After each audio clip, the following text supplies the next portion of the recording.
Lai Selassie Jah. Rastafari, another video with the priest. Going live today. What's going on, Rasta? That's the topic of the day. Rastafari family.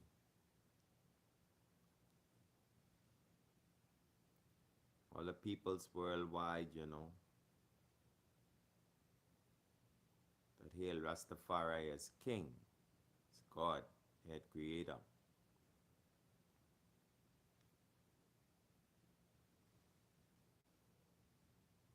Yes, royal family, in this time, we as Rastafari people,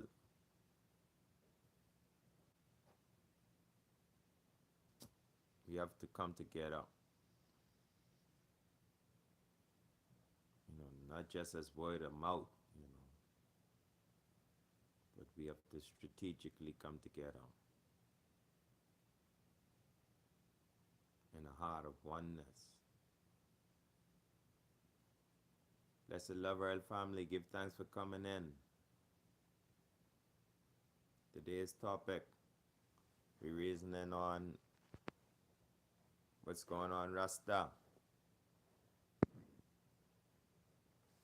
We want to bring the Rastafari family, into oneness. Yeah, so we're going to discuss, topics like Rastafari and religion, Rastafari and repatriation. Give thanks for coming in. Just do it right, All right, the volume a little low. Give thanks, give thanks. Yes. I hope you can hear me now. I hope you can hear me better now. Trying to get the audio right. Yes, I hope you can hear me a little better now. Yes, black again. Give thanks, just do it right. Yeah, give thanks for the word sound. Give thanks for everyone coming in. Like I was saying, we want to reason on, Rastafari and, the religion.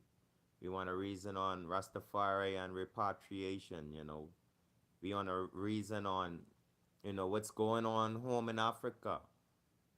What's going on, Rasta. All of we are Rasta. What is Rasta? What Rasta is, what Rasta become, what Rasta was. What direction we headed. Who we are as a people. Why are we Rasta? Yes, that's the things, I want to reason, with ones and ones. I want to hear your input, about us moving forward as Rastafari people because, as much as people want to deny the fact that, Rastafari is a religion, and Marcus Garvey speak of this. Marcus Garvey say everyone must have a religion, to keep their sanity, to keep a common, morality, So in Rastafari, if we look as a people, the origin of Rastafari is love and unity. It's the foundation of what Rastafari means.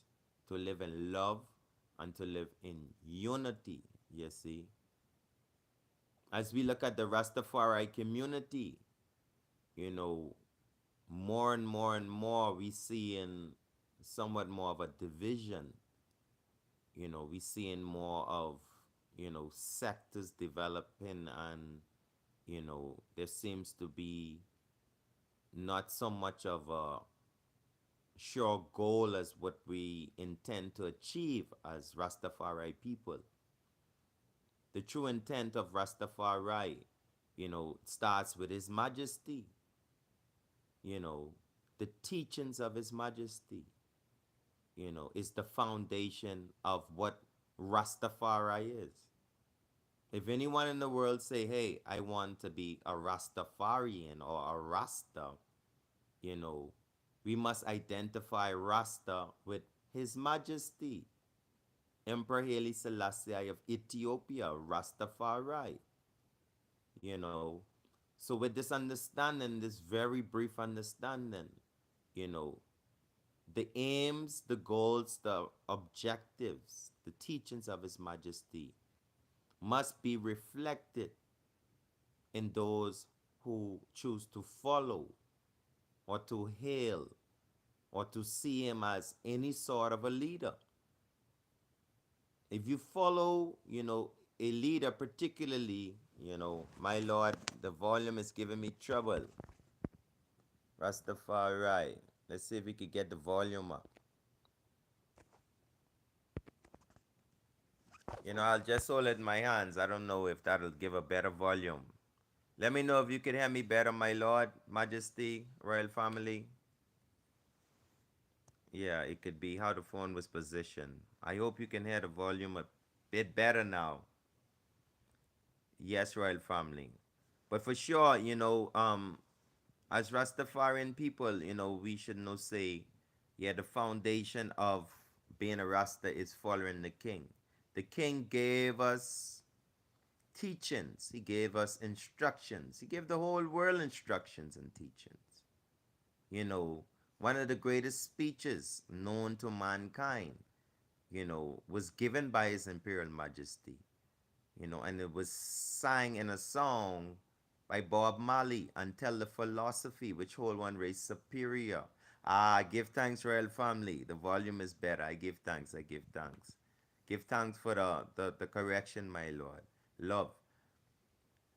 Yes, Royal Family, His Majesty gave a very great speech, that, until the philosophy would hold one race superior and another, is permanently discredited, His Majesty teach us what it means, to be Rasta, to be like Rastafari, to have the mind, the heart, and the thought of the King.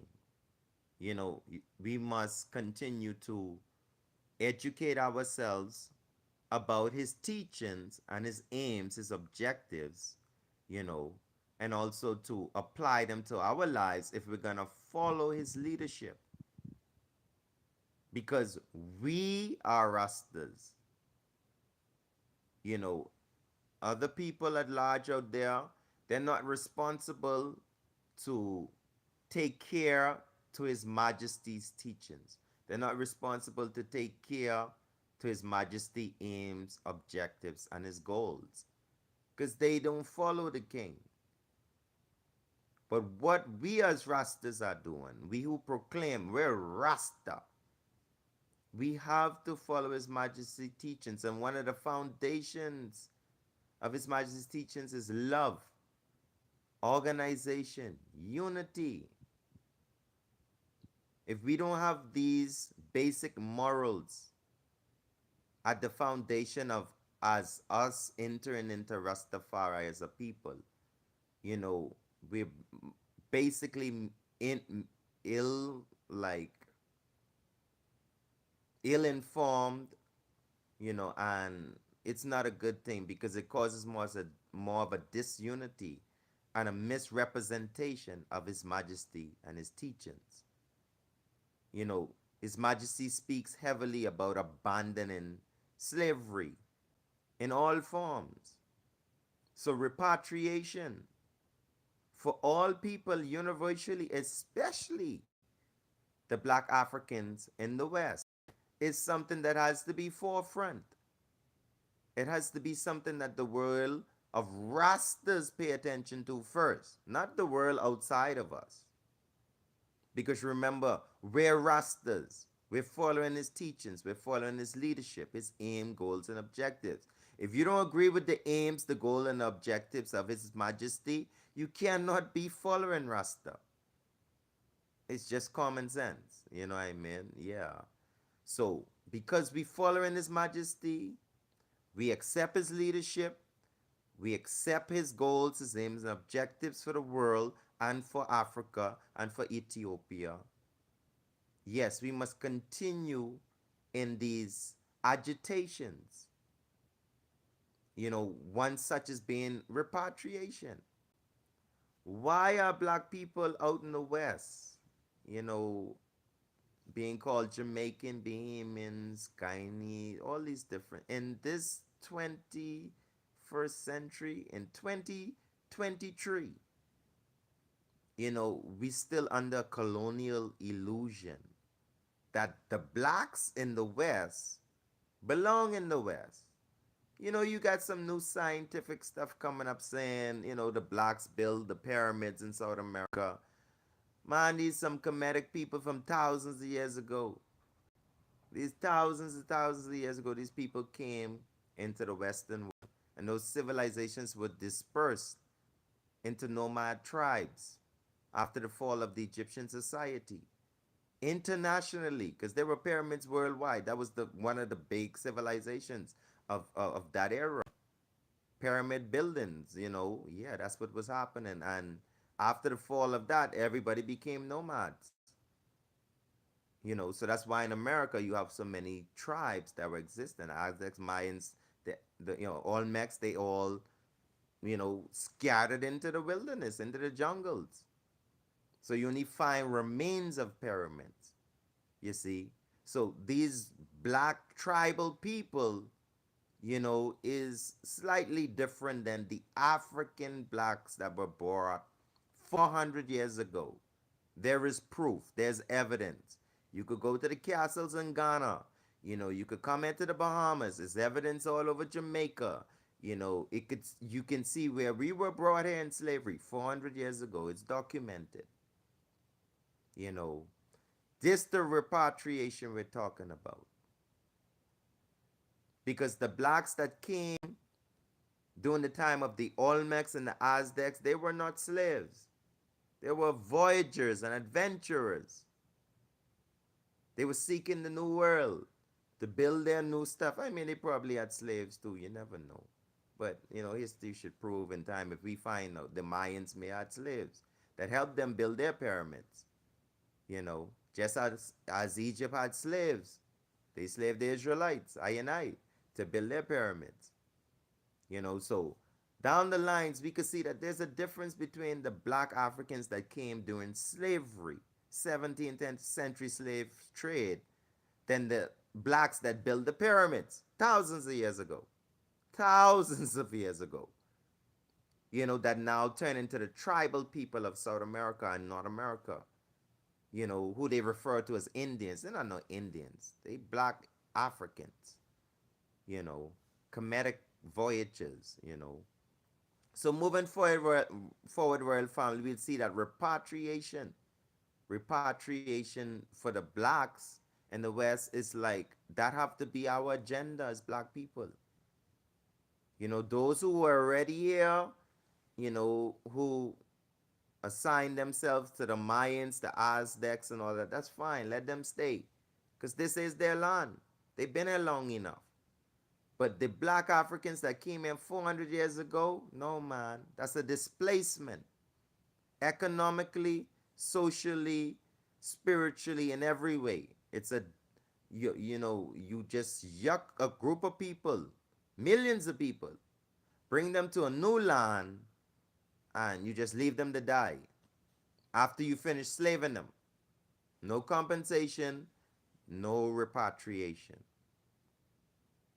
And to push it further, you bring a smokescreen government, which is these new dark-skinned agents that pretend they're standing for the black population in the West that are slave descendants and still in slavery.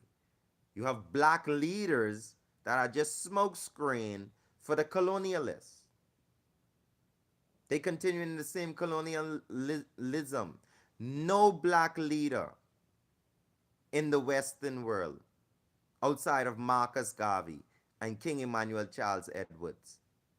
No black leader sought for compensation and repatriation of black people that were brought in slavery. They still ain't doing it today.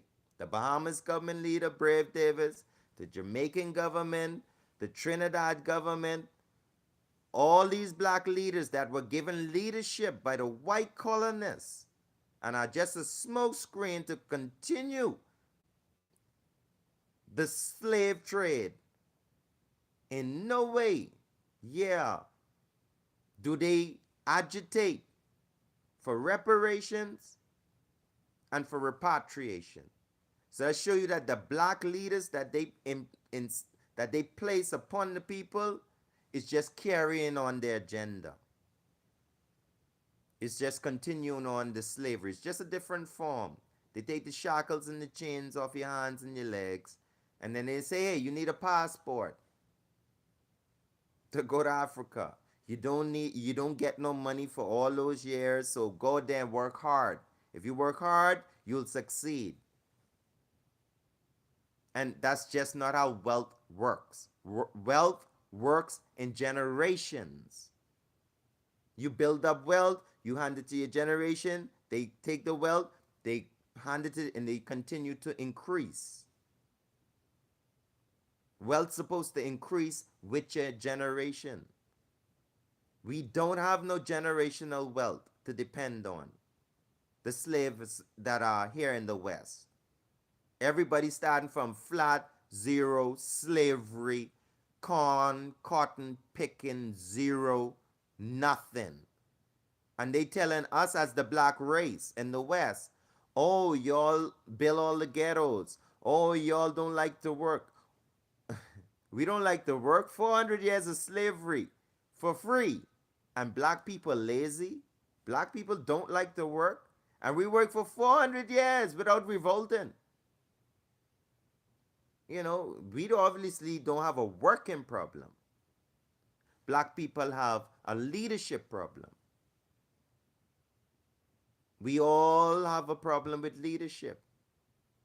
And how you mean?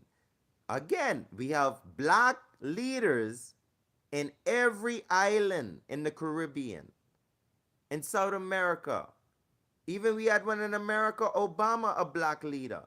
No conversation about slavery, reparation, repatriation. How is this possible?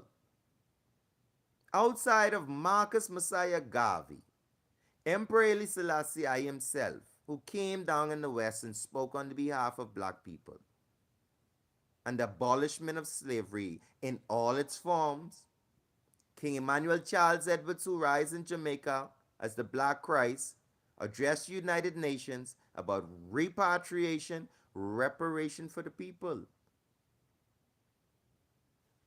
Reparation without repatriation is slavery.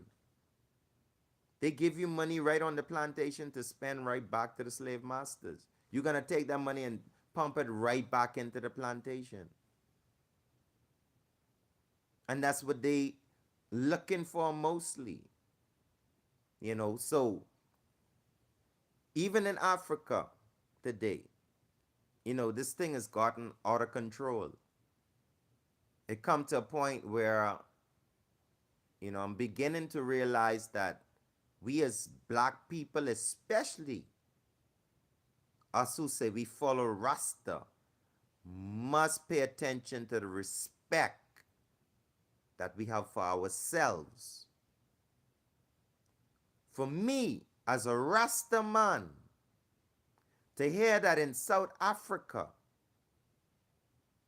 you have a group of Europeans that forced their way into South Africa, planted their seed in their children, and is now requesting from the South African government that they can create their own country boundaries within a black South Africa.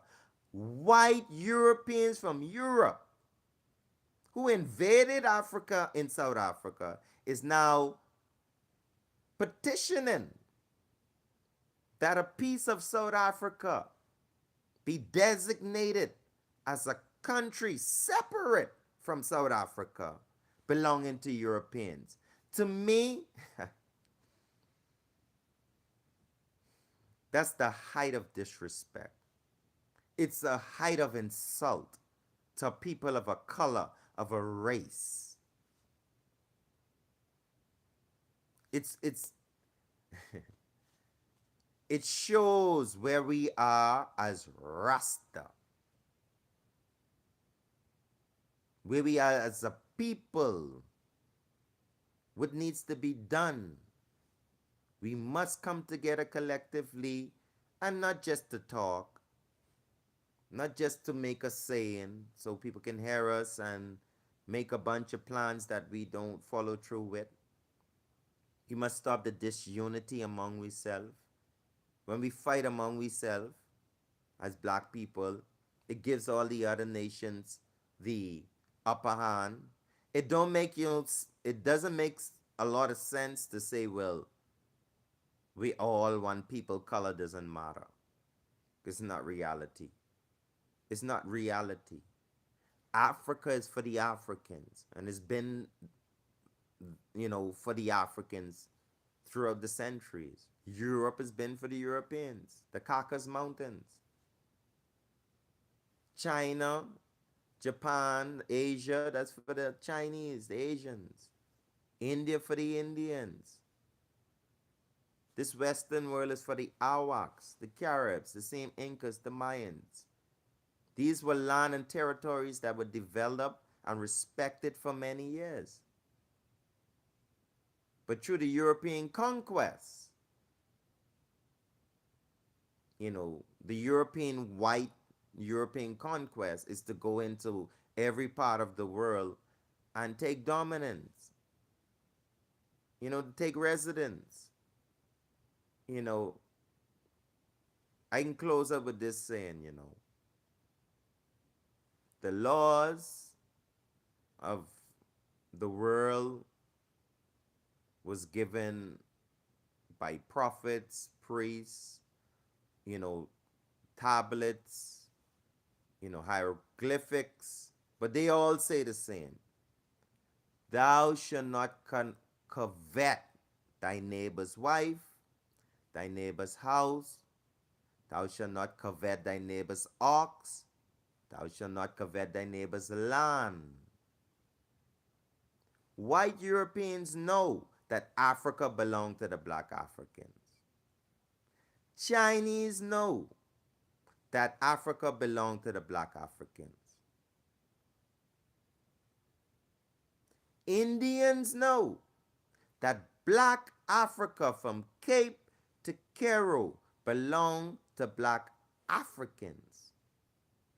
But yet through their economical, religious schemes, their war tactics,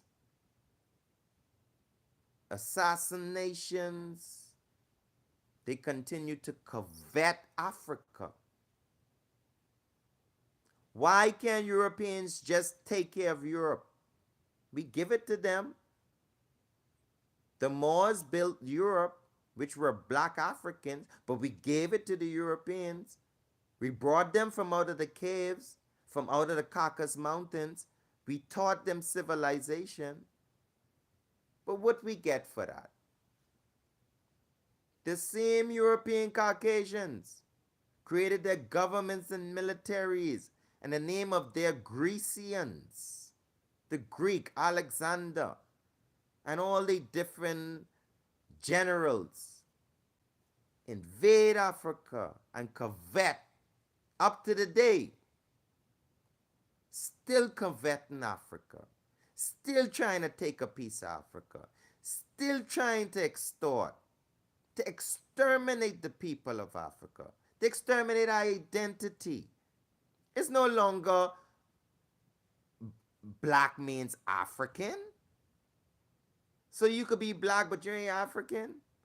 You could be white now, Caucasian white, and you're a South African. You know where South Africa is? That's South. I mean, yeah, come on. From South to North Africa, it's black Africa. Come on. They're not being realistic. There's more land in Europe that the Europeans can occupy. They have plenty land in Europe that the Europeans can occupy. China have plenty land that they can occupy, including islands. India have a lot of land. Blessed love, royal family. Give thanks for coming in. Royal Sinclair, love, love, love. India have a lot of land that they cannot occupy. Go research for yourself. Everybody crump in the city. When you go to Atlanta, Georgia, America, everybody crump in the city. No one live in the suburbs. No one live in the country. Everyone in the country have 300 acres of land for themselves. But everybody crump up in the city and they make you think. They make the world think. There's not enough space. We got to go invade Africa. Because we need space. We need resources. But look into even your country. Where does everybody live in your country? You know, does everybody stock up in the city in your country? But if you go out in the country, there's nobody. It's just one or two people with 1,000 sheep, 1,000 goat. Yeah, come on. It's all psychology. It's the slavery on the mind. They take it off the feet and off the hands and they put it on the mind. They make you think some weird stuff. Make you feel like there's not enough space in the world for everyone. Even in Africa, with such a great population, even in China with an enormous population, the majority of the population lives in the city. In the country, only one or two people own thousands of acres of land, hundreds of acres of land, hectares of land. Right in Malawi, a dead president owned hectares of land. A dead American European president owned hundreds of hectares of land in Malawi, in Black Africa, Malawi. So all those people cram up in the city in Malawi is because the president of America, the European president of America, owns all the land and he don't even use it. He only bought it because gold and resources there. This is craziness. Where are we, Rasta? Let's stop this. Let's stop this. Stop the fighting among ourselves because all this rubbish that's going on with the European world, all this rubbish that's going on with the Indians, all this rubbish that's going on in the Chinese head, we as black African people got to deal with that. One speech Marcus Garvey gave us, Marcus Garvey said, your eyes is the same eyes as the Chinese. The Chinese eye only squinch. The Indian eye only full. Yeah, the white man eye only full of deception. Not all, but majority. So, as the black man, our eye have to be the same. Our ears, we could hear the same. We have mouth, we could speak. We have the same brain as them. We have the same heart. We have the same legs. We have the same fingers. The white man wasn't given 11 fingers, and the Chinese was given 13. Everyone was given 10 fingers. So whatever works they can do with their hands, we could do with our hands. The Chinese have two sides of the brain, left and right. We have two sides of the brain. It's no different. So why the Chinese have to come and teach Africa how to live? And we were there before the Chinese. We's the first race on the planet. That's historically proven. That's genetically proven. That's common sense. So China doesn't have to teach Africa how to become great. We were great before. The richest man that ever walked this planet was from Mansa Musa, a black African king. So we don't need no one to teach us how to get rich.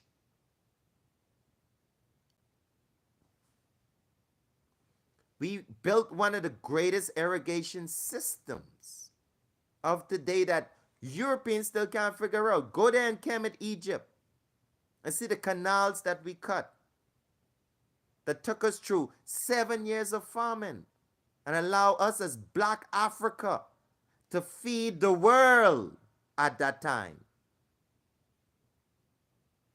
They came to Africa, to Egypt for food during the world's devastation famine. at that time. Now you could go and you could check all through history. We're great people. We can feed ourselves. We could cut our own canals.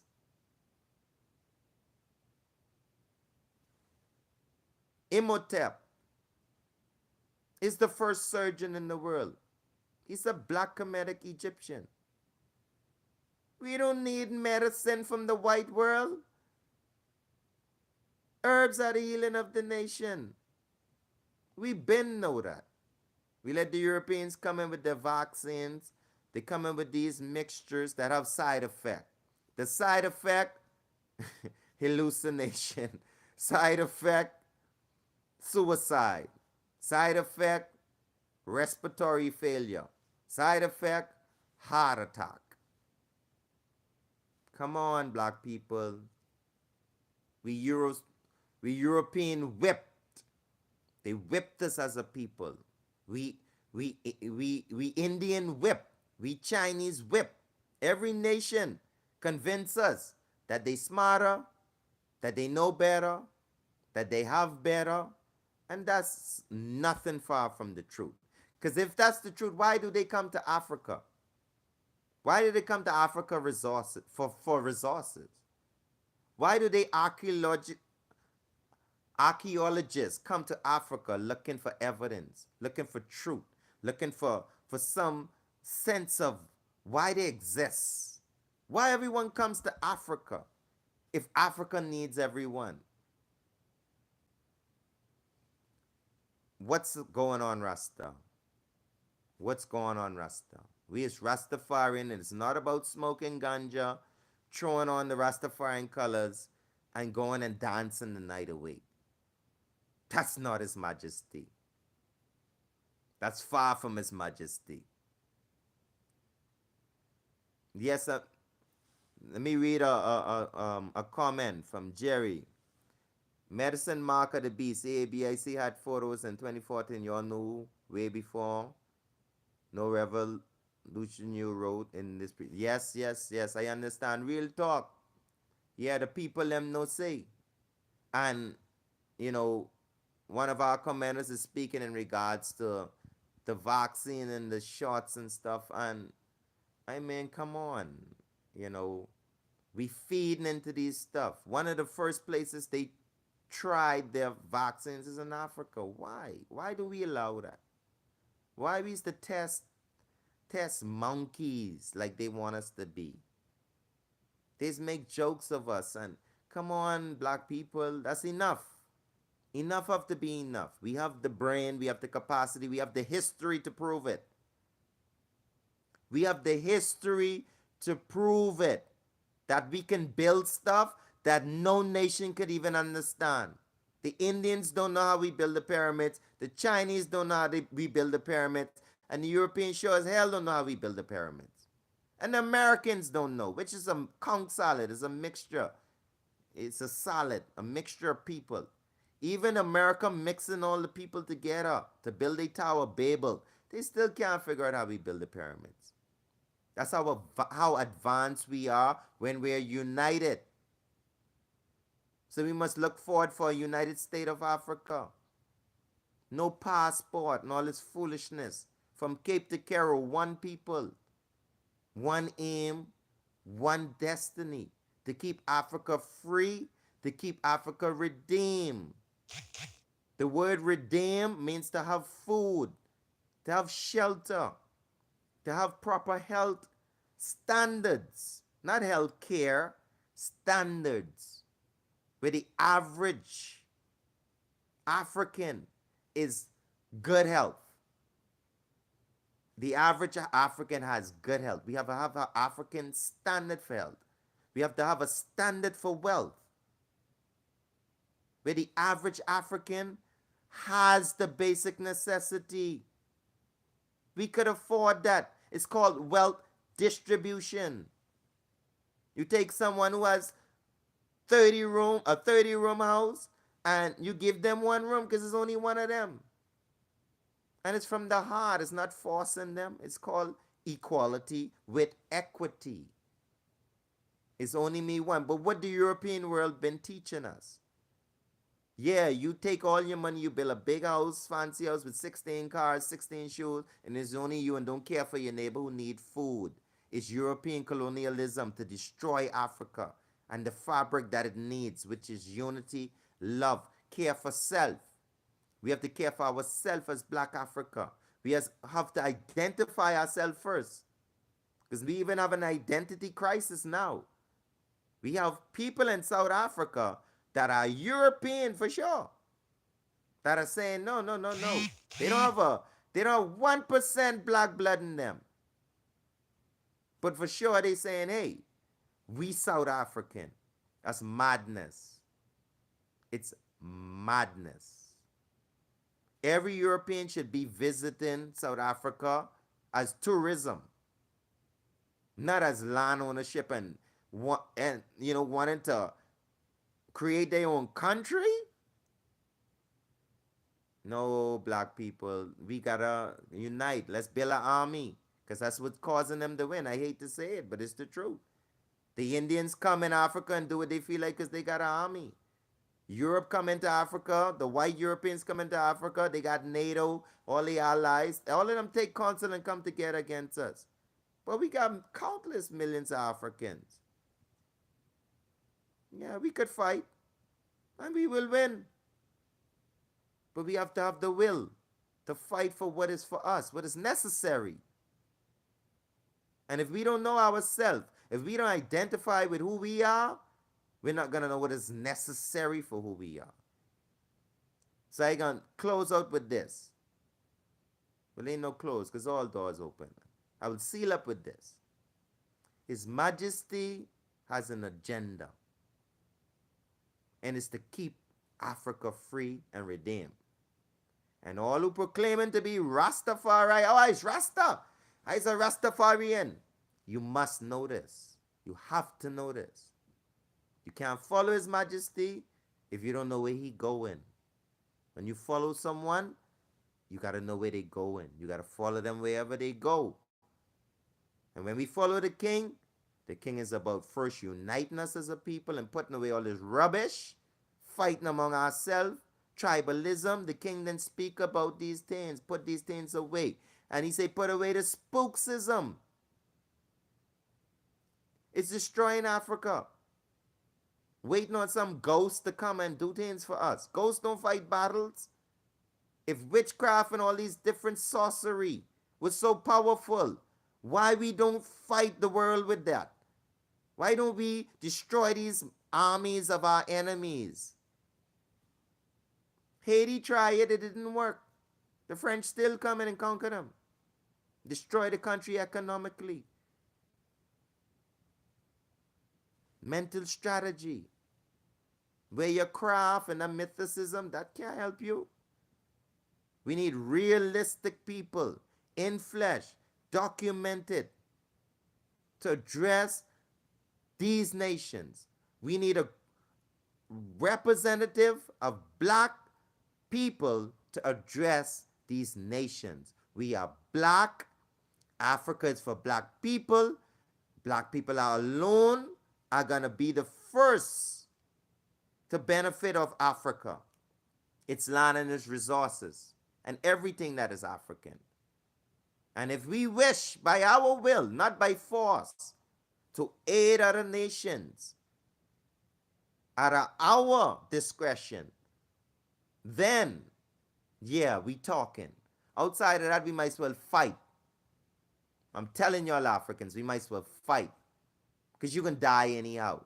You're going to live slummish anyhow. You're going to be a nobody in the world anyhow. People going to look at you as nothing anyhow. Chinese going to spit on you. Indians going to spit on you. The white men can continue to spit on us. Trash us around. Neck us and rope us and do all kind of things to us. Like dogs and animals. What we do? What we do to God to become dogs of the world? When we were great, we were sitting as kings in palaces where the nations come and they had to bow down.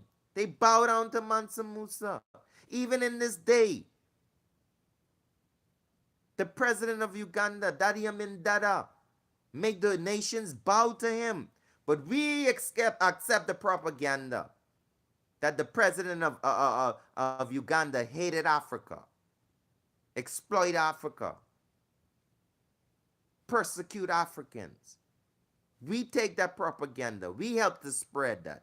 Whereas this president of Uganda, Daddy Amin Dada, had the nations bowing down to us as it's supposed to be. Because any nation come into another nation, you have to bow to that nation. You going into another man's land. You go into another man's territory. Why I have to respect you if you come into my land? You have to respect me or come out my land. What's wrong with that? That's common law. That's for every country. Why doesn't it stand for Africa? Why does none of the international laws apply to Africa? Because we don't have an army. I don't care what y'all say. When Africa unite and we build an army, when Africa unite and we enrich uranium, like Iran is enriching uranium, as North Korea is enriching in uranium, as United States has enriched uranium, as all the European continents and the Chinese continents are enriching uranium, we Africans need to enrich uranium. And we need to become nuclear ready. Because we're no different than every human. We should have a right just like everybody else. If they want to fight, let's have a fair fight. That's how I see it. Why sit as cowards? Just don't make no sense. Black again. Reason no have no end. Respect. 1,000. Black again. Up you mighty race, Marcus. Say, man. Let's do this. Everyone here watching me, or that is going to watch me, or may not even have a chance to watch me. You got a time here on this earth to make a difference. You have a time on this earth to get serious about what you want to achieve. And you got to be willing to give everything for that. Because a time will come where you won't have the time to do what you're supposed to do. So my plea to every Rasta out there, let's be Rasta, bro. Let's be Rasta, sis. Let's follow His Majesty and pick up the sword if we have to. His Majesty did it. You serious? Yes. Yes, His Majesty shot the biggest gun. Sometimes you got to fight for what you want. They Christianize us and make us think some Johnson & Johnson powdery, flaky guy coming from the sky to save black people. No. It's the same short stature man with the big gun in his hand. And the gun in his mouth, which is his tongue. Today for me, you hear me Europe, you hear me China, you hear me India, you hear me America, NATO, even BRICS, Russia. Go on cool, Gog. Be cool, Gog. Russia, be cool. Yeah, keep cool. Selassie, dep on them. Today for the African people, but tomorrow, which is now, is for your nations. Yeah, it's your time now. The river Euphrates is drying up. Battle, yeah, gather all you need. Because Africa is about to get ready. Yeah, we getting ready. We have to get ready. We have to fight if necessary. And we are confident at a victory of good over evil. Africa belongs to black Africans. That's the final call about it. Anything other than that, psh. Yeah.